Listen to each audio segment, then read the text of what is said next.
Hey, everybody, how's it going? This is Seth and Jaron with the REtipster podcast. Today, in episode 79, we're talking with Andrew Flanagan. Andrew is someone I've noticed in our Facebook community over the past couple of years as just another helpful voice who asks good questions and gives good feedback to others. And a few weeks back, I noticed him post something about how he was able to use his land business to quit a six-figure job within 9 months. And then apparently he said he owes a large percentage of the stuff he's learned to what we've been putting out on REtipster. So anytime I see anything like that, I'm like, whoa, I want to know more. And I'm sure the REtipster audience probably wants to know more too. So today we're having another one of these land investor success story conversations to find out, what the roadmap looks like. And not everybody has to take the same steps or follow the same timeline, but chances are there's something Andrew has to say that we can all learn from. So with that, Andrew, how you doing? Welcome to the show. I'm doing great. Thanks for having me. Yeah. Just to get started, maybe you can tell us your backstory. Like, what were you doing before you got into the land business? How long have you been a land investor, and how did you get into it? I've been doing land full time as my day job for just hit over a year. Before that, I was doing medical device sales, selling little screws and pins that go in your tendons and ligaments and in the OR. I mean, it was a great job, full benefits, publicly traded company, but just hated making the boardroom members rich and not me. And just wanted a little more free time, and work for myself is truly was my biggest goal, was to be self-employed. Had you ever done anything in real estate before, or was land the first real estate thing you ever got into? Land was the very first. It's all I could afford. Yeah, sounds like me. I mean, I looked into them all for years. I was sold on real estate investing as a pathway, but apartments and all that stuff is way too expensive for me. And I wanted to do it full time, and making $1,200 off a fourplex, I couldn't turn into a full-time gig, something like that. And so your blog really gave me the roadmap to have the confidence to go full-time or just start, really. That's awesome, man. That's really cool. Great to hear. Yeah. And was this like, tell me how this worked. I mean, especially when I hear that timeline of 9 months from a six-figure job. I mean, that's really fast, and that's a huge income to replace. A lot of people don't make it happen that quickly. I'm just curious, like, how did you manage this whole thing of like working that job while also building up your land business to the point where you had enough income to pull the plug on your job? Like, how did you juggle those things? 9 months was kind of when I started going full speed on my mailings and taking it a little more seriously. Mm-hmm. I had dabbled, sent a couple mailers of 40, 50 to a few counties, kind of testing the markets. But when I started sending, 400, 300, 500 a week postcards, that's when it really skyrocketed. I got a couple big deals, and that gave me the financial confidence to jump ship, and haven't looked back. It's been amazing. Did you use a lot of seller financing or selling on terms to kind of cover the practicals of your overhead personally in your business? Or are you just primarily doing cash? How did you set it up? Like, because that's what people want to know, is like the practicals of, okay, I really want to quit my job and do land full time, but how do I bridge that gap, right? Because if you just do cash, there might be a cash flow issue there, right? So how did you overcome that? There was, and for a while I dabbled, and still to this day, I only have one note. It was all organic growth through cash sales. So in the beginning, I'd sell one and have to wait 2 months or something, for it to sell, and then just kind of wait it out. And I didn't want to borrow money. I did pull $6,600 out of my 401k to just kind of start mailings back when I started dabbling, and then pieced it all together slowly and worked it as best as I could. There were days when I would sell one and have a closing, 2 or 3 days later, and I'll say this, I had a buddy who was willing to invest or lend to me, which gave me the confidence to mail and pursue deals. I think that confidence helped a lot. Just knowing I had that kind of safety net of financing if I needed it. Yeah, that seems to be a common thing I've heard from people is having access to that kind of cash. It's one of those points of friction where it's like you're going to run out of money at some point. So like when that happens, what next? So yeah, that makes sense. Just curious, what market are you in primarily? So I live in Houston, Texas area. And I've focused primarily in Texas. I mean, there's plenty of land, plenty of 200 plus counties in Texas. I've done one deal out of state in Utah, but and a few kind of in East Texas, but I've mainly focused kind of on the coastal destination regions. I found kind of these RVers is one of my bread and butters. They buy these lots just to put a little cement slab on them. And that's honestly 60% of my business is just focusing on that type of stuff, coastal markets. You can get lots for $5,000, sell them for 20, 25. I mean, it can be nice. Yeah. Most people don't think of, coastal land in Texas, but there's a huge coastline. Right. Never said the water was pretty, but yeah, I'm curious. So if I'm understanding right, so you've only ever worked in Texas then, right? Have you ever explored any other states? So I did do Utah. I had that one deal and I did a little in Utah. Mm-hmm. I had a buddy in Virginia I kind of reached out to and we kind of worked together, but it's honestly the ease of getting the list has been my differentiating factor. Yeah. And the quality of the county data, mm-hmm. And their CAD system, how well it's set up. And because you can't view the parcels in CAD data and things like that. It's really hard for me to do it remotely from, this room. So yeah. And where are you getting your list? I go directly from the county. Gotcha. I initially did try Agent Pro 247 and List Source, but man, I was getting so many return mails mm-hmm. but at the end of the day, they're extracting the data from the county anyways. Mm-hmm. So I figured I'd just go straight to the source, right? Yeah. You mentioned earlier that you started off doing postcards. Are you still doing postcards or have you looked at blind 100%. offers at all? 100% postcards. I've never liked the idea of blind offers because, you're going off a percentage of the appraised value. One example, if I would have been doing blind offers, I bought a lot for $50. My third deal was for $50. If I would have gone off appraisal, I would have bought it for $1,000. People tell you so much over the phone about the area, about their lot. You just kind of say, well, tell me a little about it. And they love to talk. Mm-hmm. And I do well on the phone, just from sales and things like that, but you can't discount the phone. And I've learned that you learn that real quick. Yeah. So that's really interesting to hear that. Cause something that I hear a lot of people hating on all the time is postcards and lists from the county, and I totally get why. In most counties anyway, apparently not in Texas, but in a lot of counties, it is a huge pain to get that list and then sort it. And then postcards do require more time on the phone. People understandably don't really like that, but I think you also make really good points too about you get a lot of information if you are willing to get on the phone and you can potentially pull more deals out of a campaign and get them for better prices. So, and direct mail is a lot cheaper with postcards too.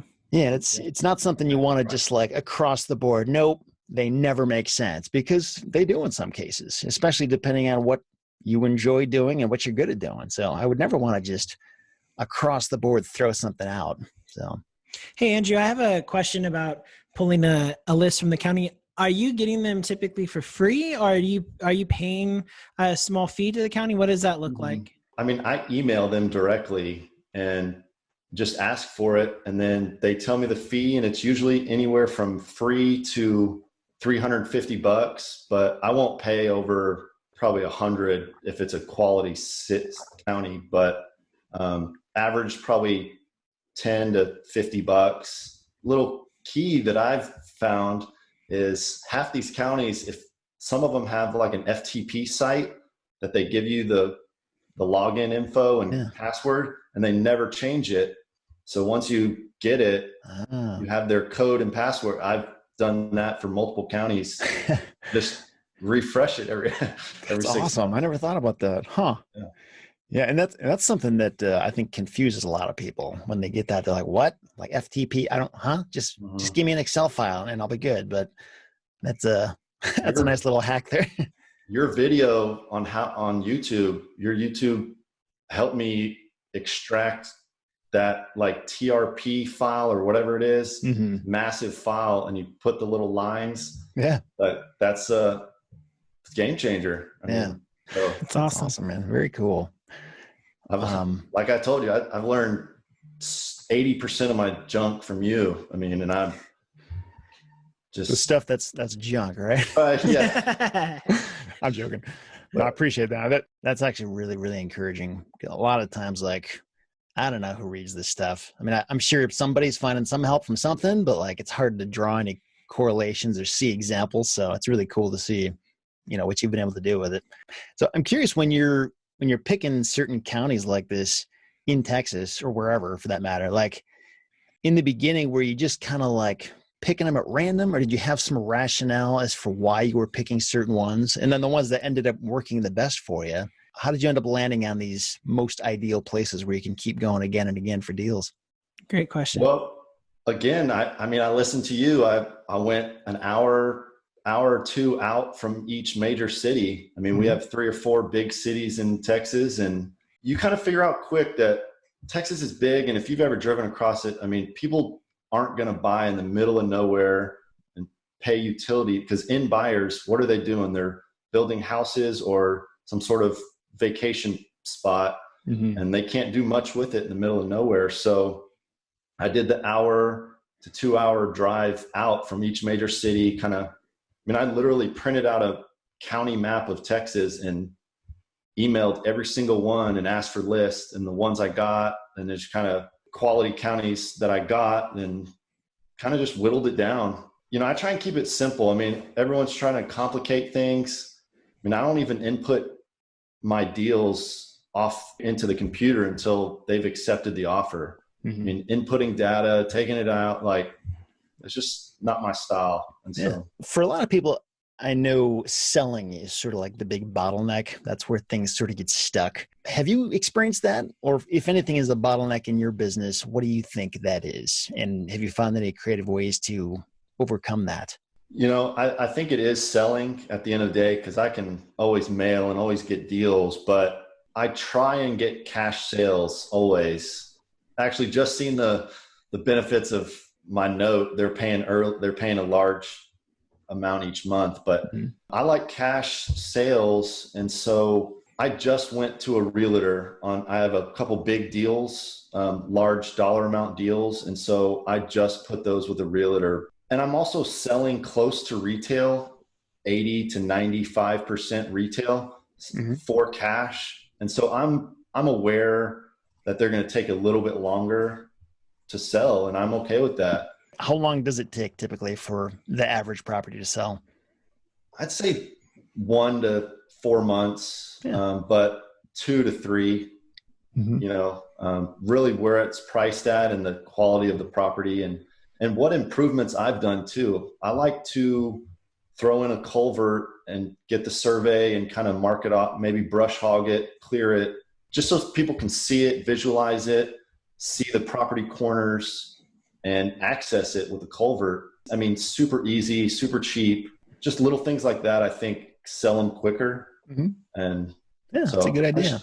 Play with those kind of things. So have you found that like doing a survey and doing the brush hog thing, like do end buyers value that a lot? Like, is that something that causes somebody to say, yes, I will buy, versus like, I don't really care? Or have you nailed down any specific things that are like, this is an obvious improvement to always do? For down here, because people especially with my RV, the ones that I'm tailoring towards the RV audience, I will do a culvert almost every time. What is a culvert for anybody who doesn't know? It's like the water drainage pipe under a driveway, but you have to have the county do it. Typically they'll like size it, and they'll do everything. They do the crushed rock and install it and everything. You just bring the pipe to the site. So that can be a problem for some people, but I like getting kind of handsy and dirty sometimes and get out of here some days. And, I haven't nailed down like any metrics of like if the culvert or no culvert works, but they sell faster, I think, when they can see it. And especially when the grass is higher on the neighboring properties, they can see their little piece that they're going to get. I think they can visualize it a little better. This could all be in my head, but I think it helps sell quick, and pictures better. When you take pictures, they can see it. I think it helps. Yeah, I've had those conversations sometimes. I was actually sitting in on a mastermind meeting yesterday. A group invited me just to hang out with them. I'm not normally there, but one of the things that we're talking about was like, are there any improvements that really make a difference? Like either make it sell for more or sell for faster and actually justifies the cost of doing that. I don't know what the answer to that is, honestly, because some people might value something and other people might not. And I'd hate to just like throw money at something when you don't have to, or if somebody has a different plan for the property. But it seems like if a property has a certain zoning where it's like, you can only do one thing with this and one thing only. So why not get them another step closer to that? Maybe I could see it then. And maybe that's what you're sort of seeing in those examples. It's hard to say, but a couple realtors that I've talked to say that land clearing does help like more of the residential lots. Yeah, I can see that. I typically keep the big mature trees. I'll do all the underbrush and kind of just nasty stuff. Man, you can get guys off Facebook, good old boys that are just local. I mean, they'll love to do it for you. I mean, you can beat them down on price. I mean, it can get expensive, larger acreage, but I mean, the quality of deals that I'm going for, I kind of adjust for those things. Andrew, I want to go back a little bit to the county list that you were pulling. I just had a quick question there. I know a lot of guys typically say they don't mail out to the same list except for once in every 6 months or so. Is that kind of your strategy, or how often are you, because you mentioned that you will hit the same county again using the hack of the saving the login details to access the list. So how frequently do you hit one list? The few that I have the login for, they're large lists. I mean, I just refreshed it today and it's like 16,000 line items. I mean, I'm doing 500 a pop. So that, divided 16,000 divided by, I just got through it about a year last week. I mean, I just finished the XYZs. I'll miss a week or two in there. And if I'm low on funds or I got too much in the pipeline or stuff, you can always adjust, but I won't rescind, within 6, 8, 10 months, but I'll definitely rescind a year later for sure, especially if I like the county and I'm seeing results. So That's awesome. Do you have a particular acreage size that you target, or do you just kind of pull a list and is there like a certain threshold that you don't go under? Like I know for me in my land business, I typically do an acre or higher, but I really don't like anything under 0.25 acres just because I feel like it gets too small at that point. But what's your experience and what do you target? Those platted infill lots have killed it for me. I wouldn't discount them. I mean, these 5,000, 7,500 square foot lots, I mean, people are looking for them. And, builders, you get them at the right price, maybe don't buy in like an old neighborhood where it's like the house got flooded and they just demolished it. It's like no one's going to build a new build there. But these coastal regions or these infill lots or just random small lots, they do really well. I've even subdivided, you buy 2 on a tax ID, then subdivide it.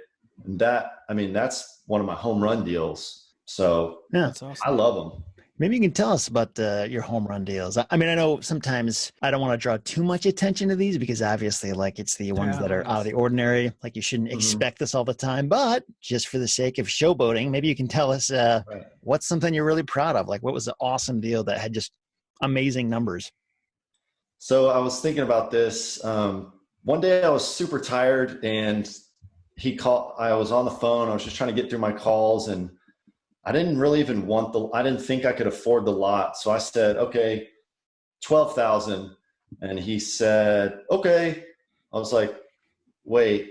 And then, so 12,000. And then I listed it for 73, and it sat and sat for probably 2 months. And then I subdivided it and sold for 78 in 2 lots for 78 total. So I made a little over 60 on that. I mean, yeah, that's huge. And they sold super quick. And so that's when I fell in love with subdividing. Did similar deal probably like a month later, bought it for 20, sold it for 84.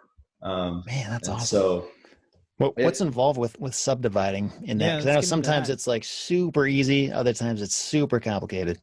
So what I've learned, or, with acreage so there's platted lots that are already previously platted from years ago by the surveyor. And then there's like acreage that you have to get a surveyor to, separate them.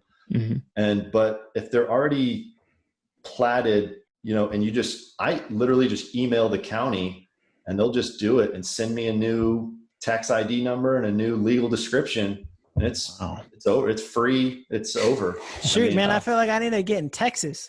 Yeah. That sounds way easier than places upward. Yeah. But I mean, I know like they won't, if it's over 4 platted lots, you can't subdivide them less than that platted lot.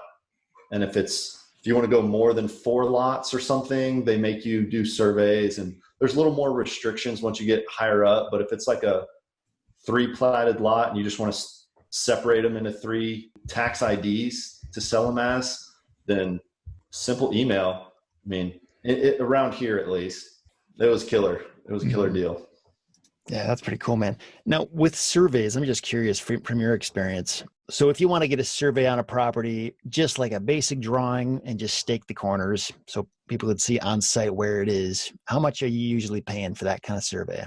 $350 to $400. Yeah. So I specify boundary survey only, not a mapping survey. Mapping shows like the structures and all the junk in the middle. But if you just want the corners staked and a little PDF, I mean, that's just a boundary survey. I get it $350, $400. That's a big takeaway right there. I hear from time to time from people who, like, I'm trying to get a survey and it's $3,000. This is crazy. And it's like, you gotta understand there's lots of different kinds of surveys. Right. And certain, some are much deeper and more comprehensive than others and include like easements and like everything you can imagine. And a lot of surveyors would just assume, well, that's what you want, right? But you got to specify the simplicity that you're looking for. And that's pretty much the exact same cost that I've encountered too. So I think with raw land, the simplicity comes with that. But I think with houses involved, you do have to get that mapping to show like how far it is off the property line and things like that. But raw land, it's just boundary survey for me. Yeah. So I'm curious, are there any like software tools you use in the course of your business, like whether it's paid or free, just in general for any step of your buying and selling process? What services have been the most helpful to you?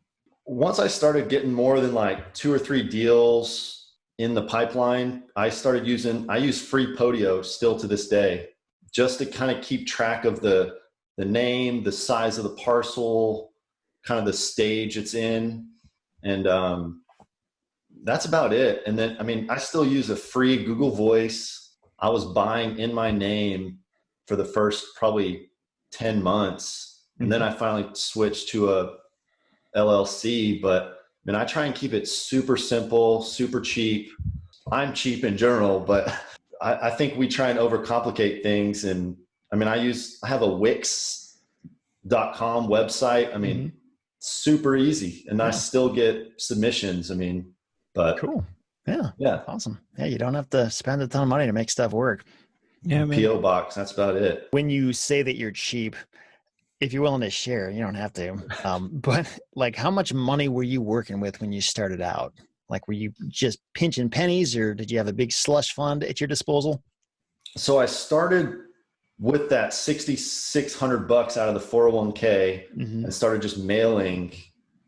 And then, when deals would come through, I would fund as needed, or I borrowed I borrowed 5,000 from my buddy at 20%.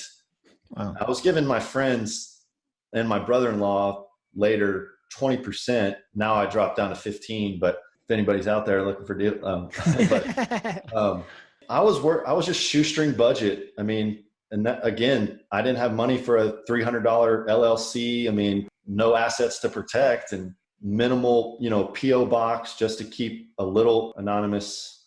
Mm-hmm. But hey, it's worked for me. Yeah, I just had a coaching session yesterday where we were talking about the LLC, and a lot of people starting off, they think that they got to do all this stuff to become an official business. And obviously this is not legal advice. It wasn't legal advice that I was giving them at all, obviously, but I was just telling them, in my opinion, right now, you're just trying to get proof of concept. You're just trying to get to your first deal. So unless and I said, talk to your, legal professionals and your tax professionals. But if you don't have that many assets to protect, the likelihood of something happening on a vacant land parcel that you bought for $1,000 to $5,000 or less isn't that huge. So I just was letting them know, hey, you don't have to get an LLC right out of the gate. You can just buy properties in your personal name. And I was telling them that I wish that I did that, because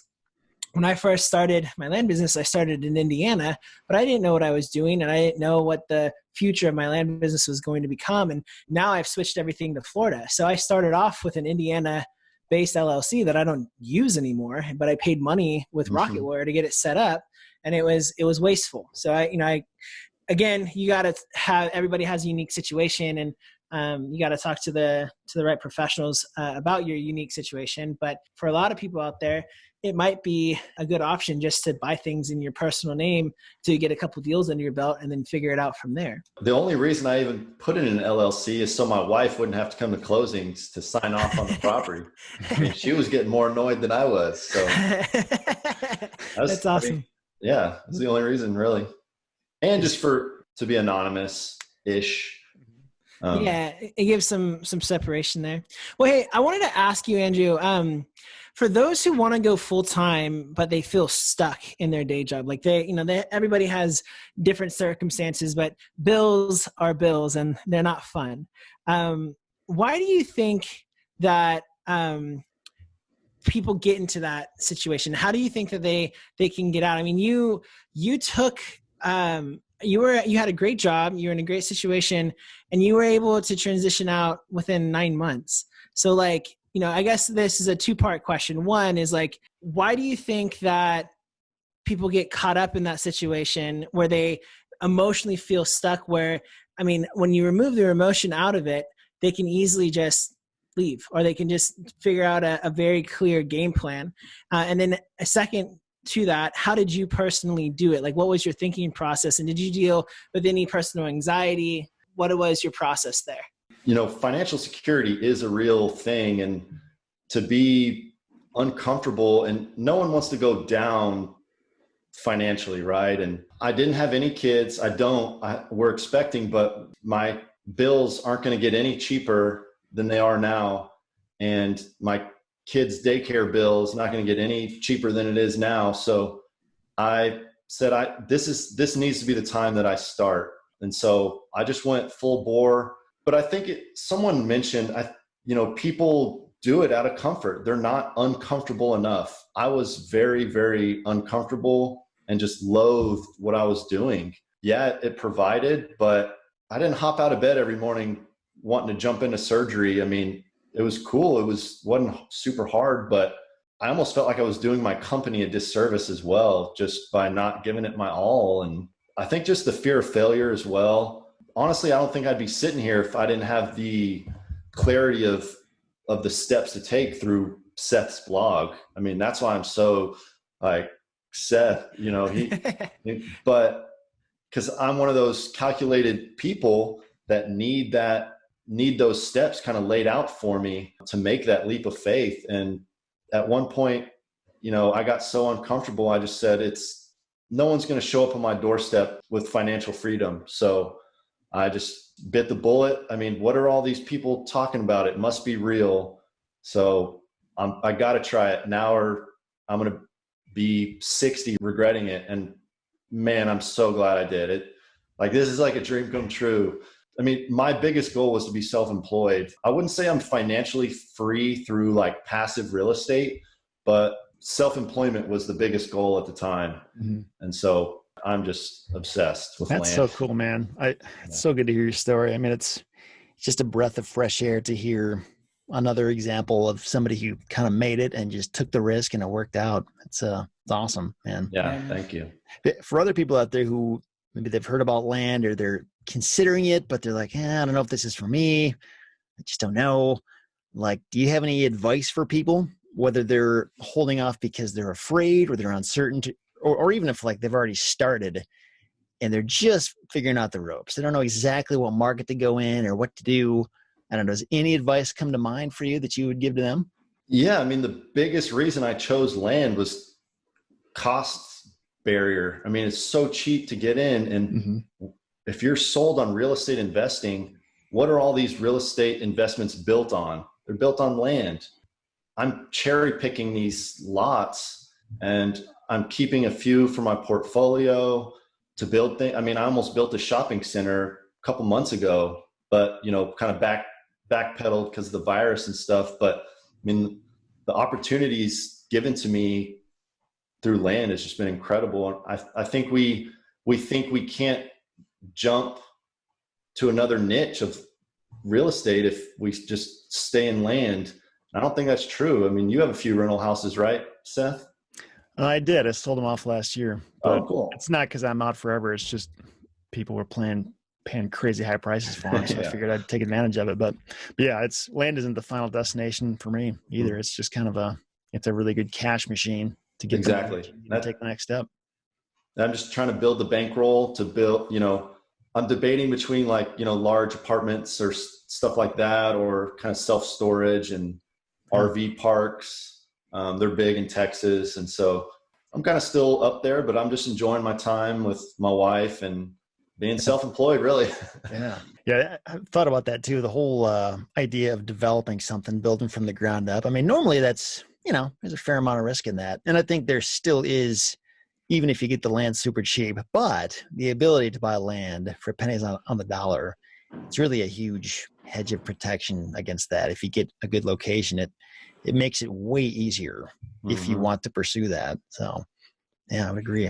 So for somebody like you, and I think I see this in a lot of people who get to where you are, they don't do it without being really good at one or even several things, almost kind of like a jack of all trades in their business. Cause like, it's only you in the beginning. Like you have to wear a lot of hats and figure things out.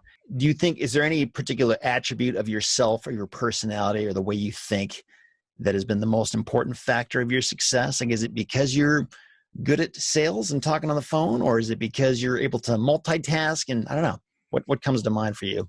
I think being just comfortable on the phone makes them comfortable and able to, I use good manners and try and be polite. And I think that goes a long way.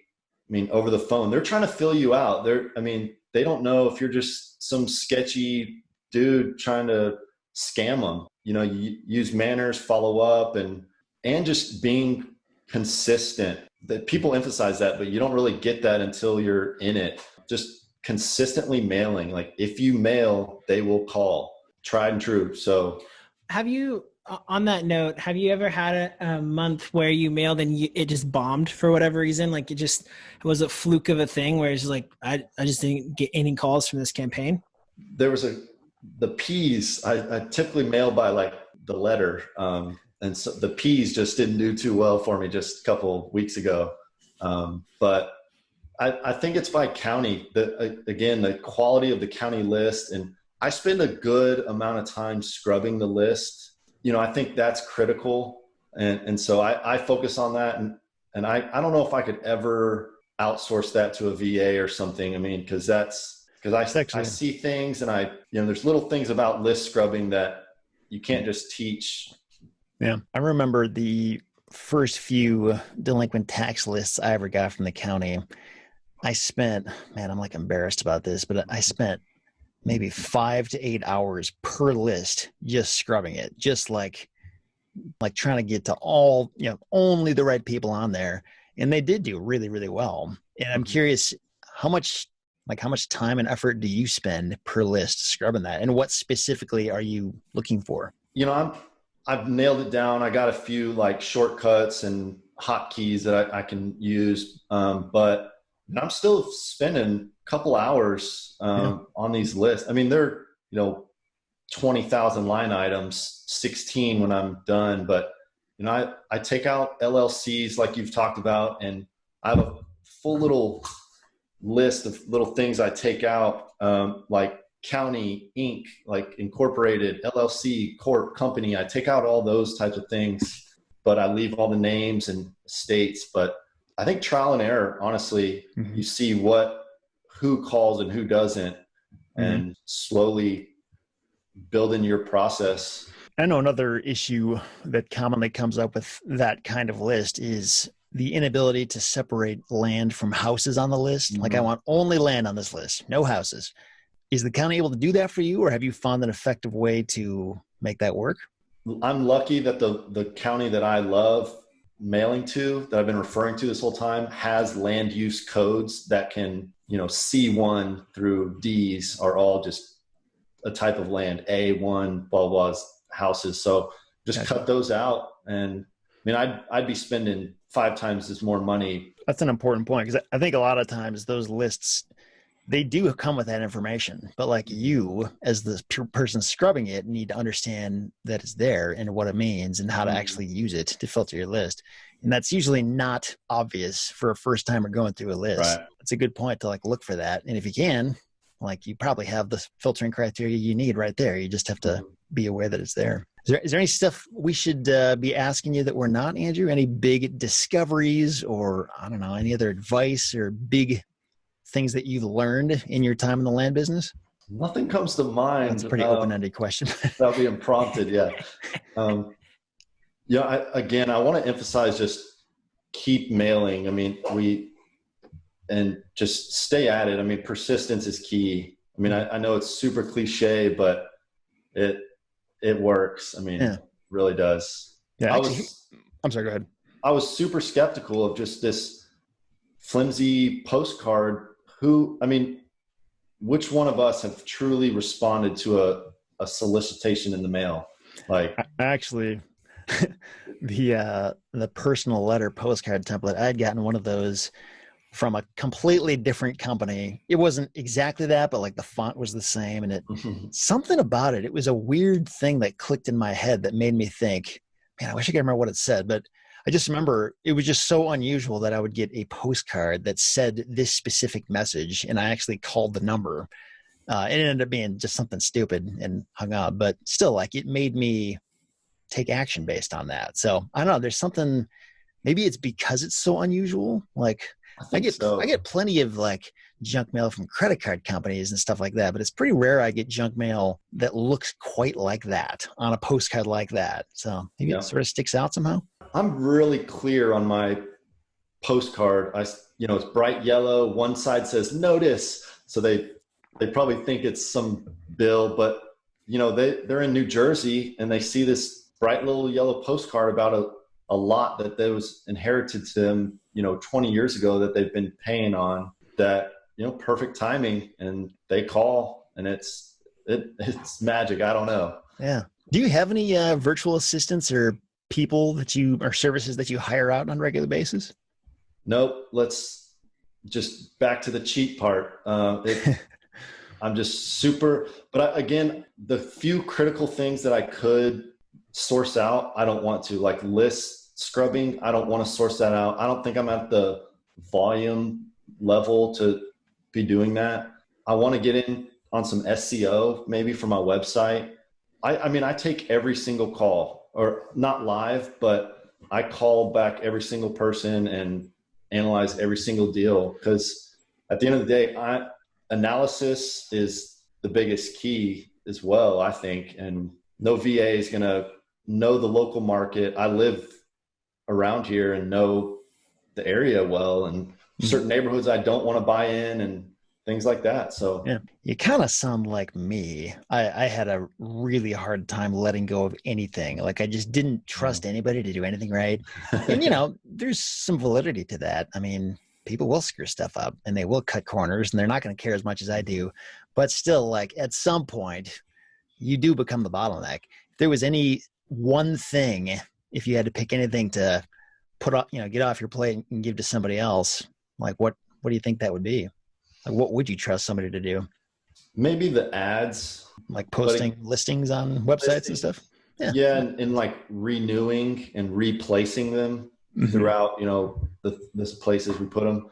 Other than that, I mean, I think it's hard to say. I mean, because I have the time to do it.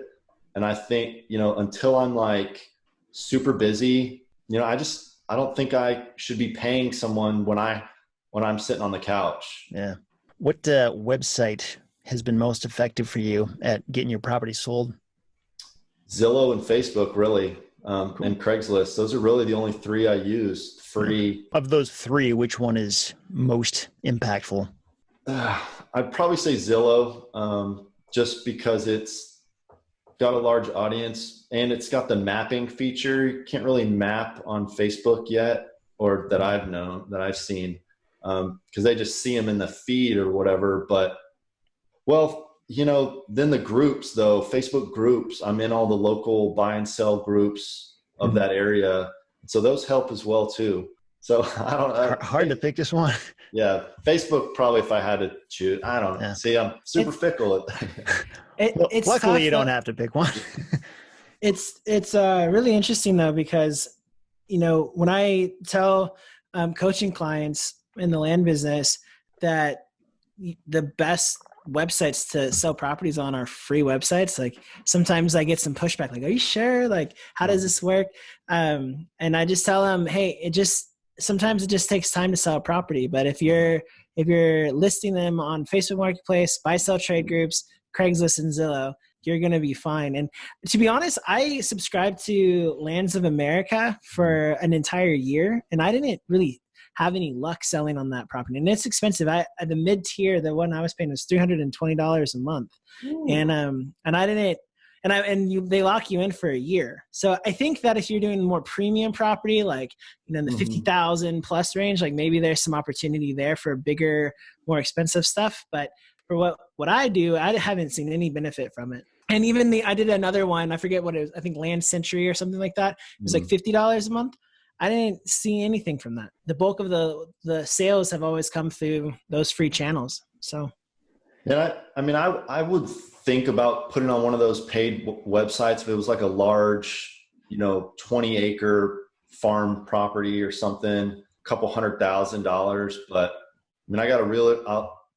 I'll just use a realtor for those. And they're paying for it anyway. So yeah, they're paying. I mean, I get this. I don't know if you guys get this too. I don't even know why I get it because I never signed up for it. But I get this land magazine every quarter, I think it is, or maybe even every month. Just huge. I get that too. Yeah, it's this huge, thick catalog. Maybe you get it if you sign up on LandWatch as a paying. I don't know. But anyway, actually, it seems like a really high quality magazine. Like it's the kind of thing you'd put on your coffee table. Like it's got beautiful pictures in it, like really well written listings. I've noticed like all the listings are like pretty high end stuff, like 40,000 acre ranches and stuff like that. So maybe that is like, this is spitballing, I don't really know, but maybe it's the kind of thing where if you have a higher end property, it makes a ton more sense to use that kind of a paid thing on the regular. Well, Andrew, I really appreciate you coming on the show, man. It's been really thank you. Talk to you. It's been fun. Yeah, lots of really helpful insight on how you've gotten where you are. So at the end of every interview, well, most interviews we ask 3 closing questions that aren't really real estate related, but kind of just to learn more about what makes you successful. So the first question here is, what is your biggest fear? Is this professionally or all over everything? any way you want to go. Professionally, I'd say just the fear of failure, people relying on you, a family relying on you, being self-employed and that, and a personal side, being a man of faith, just going to hell, really. Yeah. Biggest one, really. Yeah, man. I hear you. So what is something you're most proud of? You know, I never thought I'd be here. I thought I was going to be a corporate drone for 30 more years. And so honestly, I'd say being self-employed, being my own boss, and kind of just being on this journey to financial freedom. I've had a blast. You know, it's really finding a passion. My wife had to keep a note up here, you know, keep it smooth and slow, because start talking to some land with people, I get super excited and I talk fast, and but just being able to be passionate about something and just be self-employed, really.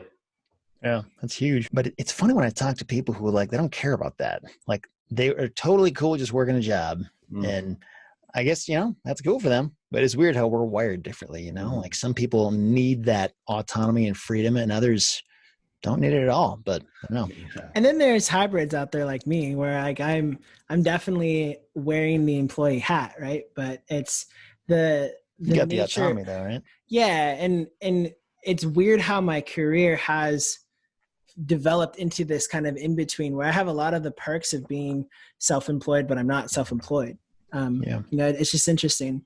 You had the choice though, right? You kind of joined forces. I mean, it definitely was like the perfect fit, man. I mean, it's been a dream come true. REtipster has been a dream job from day one for me, because I've always wanted to do content stuff, and I love teaching. I love making videos, and it's just awesome. Yeah. I wanted to say though, I know we have one more question to ask you, but it's really interesting how similar your and Seth's stories are. I was thinking that too. Yeah, like Seth, for him, the dream is being able to do what we get to do every day. That's just awesome. Yeah, I think maybe what it is like everybody has a gift to give to the world, like something that they're really good at, value that they can give to anybody who wants what they have to offer. And the trick is figuring out what that is, because when you know what your gift is and you give it away, magic happens. And some people never figure it out, or if they do, like they have trouble figuring out how to give it away, or actually, having the resources to do that. So if you're ever in a spot where, you know what you can do better than anybody else and you can do it, that's just an awesome thing. I scream it from the rooftops. I tell everybody I can about land and real estate investing. I've got a couple converts, a best friend made over $100,000 on his first deal. Whoa. Gotta get him on the podcast. Yeah. He held it for a year. But it was like a 40-acre parcel. I mean, good buy, but it was kind of out there. And he was okay with sitting on it, and he killed it. And that's awesome, man. People can just see my passion and my enthusiasm for it, and they just want to learn more. And I'm just always excited to talk about it. Yeah. I never really get tired about telling people about it. It's such a unique thing. And it really does bring things to the table that no other real estate business, or really no other business period, has to offer. And it's cool when you can talk to somebody and they start to see the light, and you can sort of see them start to get it. And I don't know, it's a fun thing to talk about. I literally just had a call right before we jumped on the podcast today. Somebody who is in kind of the apartment syndication space, and he's doing well, but he just was looking at some other options for more consistent cash flow and stuff. He was asking me about land, and I just straight up told him that I don't think that there is anything else that compares to the land flipping business, because most land investors don't even look at a deal unless they're making 100% ROI. Like, how do you beat that? Like, when you say that at surface level, people think you're lying. Yeah. Or you're some snake oil salesman, but it's like, no, it's just, that's what it is. Yeah. I'm actually kind of surprised. I remember back when I first started, nobody was talking about this. I mean, truly nobody. It was an unknown business. And I remember thinking man, I really hope nobody else learns about this, because it's just going to kill the opportunity. And all these years later, thousands of people have gotten into it. Granted, not all of them have stayed, but I mean, the secret is out, like it's not like this novel thing, but even then, like the secret still sort of isn't out, because I talk to people all the time who have never heard of it. It's like, man, how can something this good stay under wraps? Like, are people they must just be dismissing it when they hear about it? Or I don't know. I sort of thought it would be more commonplace now, but it's still not. I think it's just not as cool. If you notice the people in the land community, a lot of them are kind of more detail oriented, not all of them, but generally speaking, there's a lot of engineers, a lot of software guys, and it's because they can see the opportunity in the midst of like the boring detail stuff. Like dirt is boring as it gets. Like there's never going to be an HGTV show about flipping land, but because there's not a lot of people in this space, and because there's just so much opportunity with the vastness of how much undeveloped land is available in the United States, like there's a lot of room for a lot of land investors to enter into the industry. Yeah. There's actually on several occasions now, people from different TV networks have emailed me asking if I would be interested in like doing a TV show about Are you land. serious? Yeah, like somebody from Netflix reached out to me, somebody from some other, these, not HGTV, but like those kinds of networks that run those kinds of Really?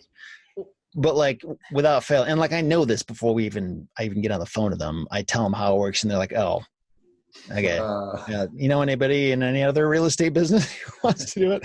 And it's I think it's just the nature of, like, you really want to just have a reality show of me here in my office by myself, never leaving it, because that's what this consists of for the most part. Wow. I would try to make something happen just so that I could be on TV, man. I'm like, I'll go down there and we'll walk the property together. I'll show you how to do due diligence. Yeah, exactly. I mean, maybe it comes down to my horrible salesmanship, but like, I really don't know what to tell them. Like, I can't paint a picture that's not accurate. Like, it's just, it's not something for TV. It's just not. It's not that. It's not entertaining. Like, I don't even talk to people on the phone a lot of the times. It's all like by email. It's like there's no like drama or anything like that to go with it. So yeah. Anyway, okay. So last question here, Andrew. What is the most important lesson you have ever learned? I would have to definitely say, regarding land, just keep mailing. Like I was saying earlier, just stay consistent and persistent. There's been times where no deals come, you'd be a month or two, nothing of quality comes through, and then all of a sudden you get your grand slam. And that first deal I bought for $600, I mean, just stay consistent. I mean, it's there. It'll come. It really will. I was so nervous, but I trusted you, Seth, and I just kept plowing through, and just lucky to be here. Yeah.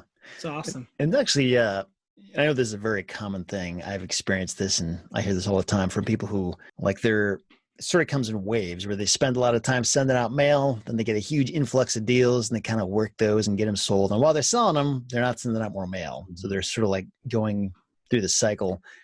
Have you found a way to keep a consistent pipeline of deals coming in while you're working on getting them sold? Or do you sort of follow that same, like, okay, this month I'm in acquisition mode, next month I'm in selling mode? Well, no, I try and stay consistent because there's such lag between the stages. Yeah. I've learned you've got to just keep the pipeline full. My wife was just telling me, stop mailing, stop making offers, because I hadn't sold one in like a month or two, a couple months ago. And so, then I just sold one and got one under contract. And so then she's like, okay, well, maybe. And so, but staying consistent and just keeping the pipeline full, really. I never stopped mailing. Is it ever hard for you to, like, in the same day, be in acquisition mode and then switch gears to selling mode? Like, okay, now I get incoming phone calls. Now I have sales phone calls. I don't know. Is it hard for you to switch gears like that? Or sometimes it's hard to keep track of what's what stage it's in. And I have a lot of sticky notes. I burned through those things, but that's honestly, that's the most sophisticated CRM system I've ever heard of, man. Yeah. It's too complicated for me. It helps. And still a lot of stuff's on paper for me until it's a deal. Like I was saying earlier, but I don't think there's big secret sauce, big secret to it all. Yeah. I mean, there's really not. But yeah. When you're sending your mail out, what does that look like for you? Are you just kind of taking a postcard template and using click to mail and that's it? Or is there any kind of, okay, sweet. Pretty straightforward then. Yeah.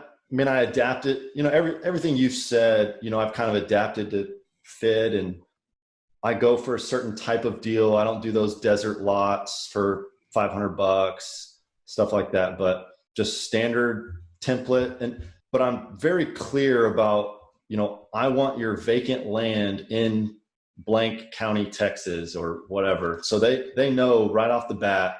And here's what, bullets, I can pay all cash, and my spiel, I pay closing costs. So they net the full offer amount. So my current postcard is taken, is multiple generations, but, just keep working it, really. Mm-hmm. Do you want to share a website or anything? You don't have to, but if you're interested in that. If they're inclined, they can just find me on Facebook, my personal page. Not hiding anything. Andrew Flanagan there in Texas. Yeah. Awesome. Sweet. So yeah, if you guys want to get in touch with Andrew, I know he's also active member of the REtipster community. Thanks again for doing that, Andrew. It's always helpful to have your voice in there. Yeah. Cool, man. Well, again, thanks a lot for sharing your experience. It's been great to talk to you and hear what's worked for you, and we should stay in touch. Maybe we can do another one of these someday. Thank you, Seth. Your blog and your podcast, everything's been amazing. Thank you, Jaron, too. It's been great. Awesome. Appreciate it, man. Thanks, guys. You bet.